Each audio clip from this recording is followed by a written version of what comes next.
Hidden within the ancient forests of Cambodia lies a city once at the heart of power, faith, and grandeur. Angkor Thom, the final great capital of the Khmer Empire, is more than stone and ruins. It is a living testament to one of Southeast Asia's most radiant civilizations. From its enigmatic smiling faces to its moss-covered walls, Angkor Thom continues to whisper the timeless stories of a golden age long gone. Join us in discovering the glorious age of Cambodia, right here in today's Seniworld episode. Angkor Thom, the last great city. Welcome to Angkor Thom, the last capital of the Khmer Empire, established in the late 12th century by the visionary King Jayavarman VII. This wasn't just a city, it was a political and spiritual statement, built after a devastating war. The king wanted to show the empire's strength, resilience, and divine connection. As you walk through its gates, you're not just entering a city, you're stepping into one of Southeast Asia's most ambitious creations. These massive stone faces watch over the gates like ancient guardians. Scholars believe they represent Avalokiteshvara, the bodhisattva of compassion, but some say they might be portraits of the king himself. With their calm, mysterious smiles and serene expressions, they seem to radiate both power and peace. Was it divine inspiration or political genius? Perhaps both. Walking through this gate, it's like stepping into another world. The scale and detail are just incredible. At the heart of Angkor Thom rises Bayon Temple, arguably its most iconic structure. Its 54 towers, each adorned with 4 smiling faces, represent the provinces of the empire and the all-seeing presence of the king. But there's a strange beauty here too. The faces aren't just carvings, they feel like they're watching you, silently communicating something ancient, maybe even cosmic.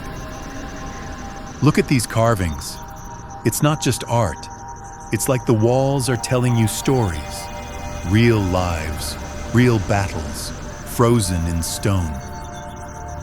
Not far from Bayon is the towering Baphuon Temple. Originally dedicated to Shiva in the 11th century, it was later transformed into a Buddhist temple under King Jayavarman VII. The temple is massive, like a mountain of stone, and its long, raised walkway adds to its sense of grandeur. Restoration took decades, with workers piecing it back together like a giant 3D puzzle.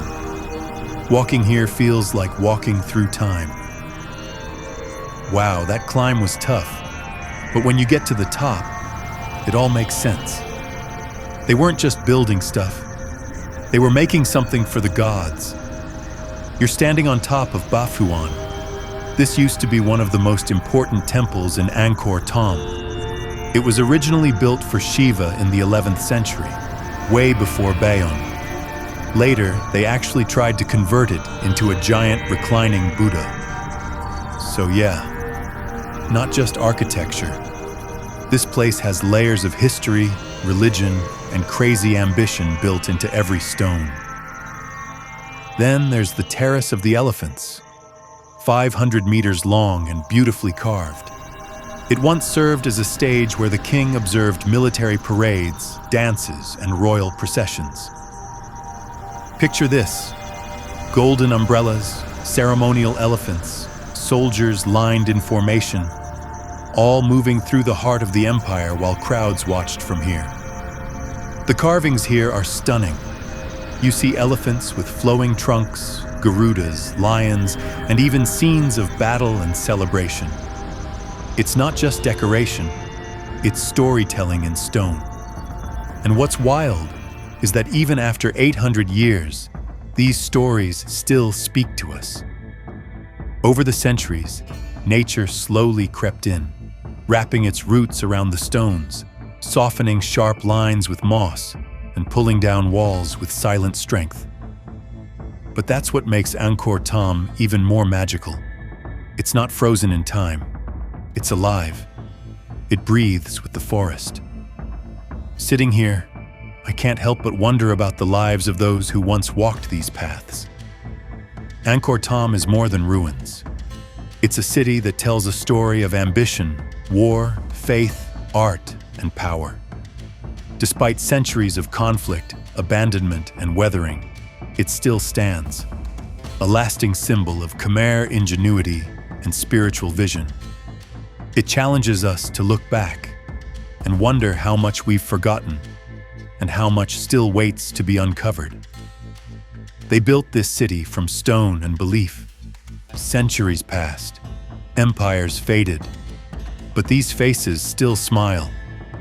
Maybe they're not just watching history, they're watching us, wondering what legacy we'll leave behind. This is Seniworld. Hit like, subscribe, and share this with someone who's ready to explore beyond the guidebooks. See you in the next chapter.